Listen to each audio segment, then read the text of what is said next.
working this hole, I've got a tungsten bead-headed streamer on, and I'm just really trying to keep that fly in the strike zone out in there as long as I can by kind of high sticking and giving a little twitch now and then, but it's swimming through the hole, not floating downriver. It's not dead drifting. It's acting like a minnow or an insect that's trying to fight the current, trying to stay in the current, but yet maybe get to the surface or escape another predator. You know, always trying to entice that strike that's notorious for happening when you've got a wounded bait fish or a nymph that's ready to hatch coming to the surface.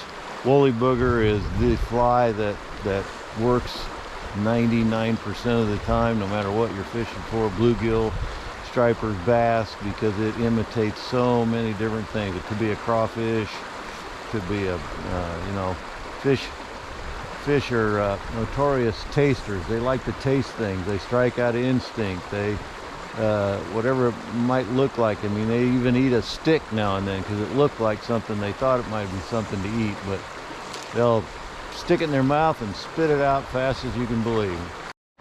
This is a fly that I tie myself. I call it the fly that catches everything. It's a green woolly booger, but I tie it with grizzly hackle to keep it kind of gray, kind of outer body, and when you see this in the water, it flares out quite a bit bigger. Tell me about your targets out here. What are you trying to cast at, or what are you looking at to cast into? Well, I'm watching the stream come in on the other side, right over here along the edge. It floats in and then it curves in. There's some bubbles, dead, kind of floating still right out here.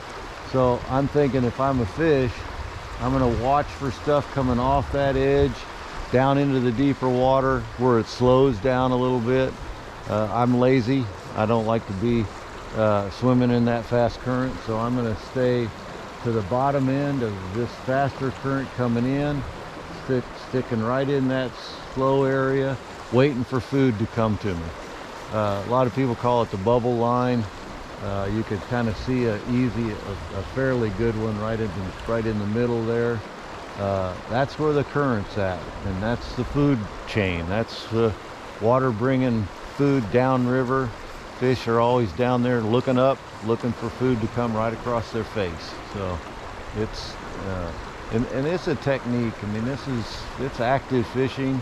A lot of guys like to use a strike indicator, and I guarantee you I've got friends that will be in here in a minute with a nymph running a strike indicator through there and maybe catch more fish than I do. But I like the action of stripping. Looking for that fish to come up and hit that thing out of instinct, or just quickly looking for a dinner.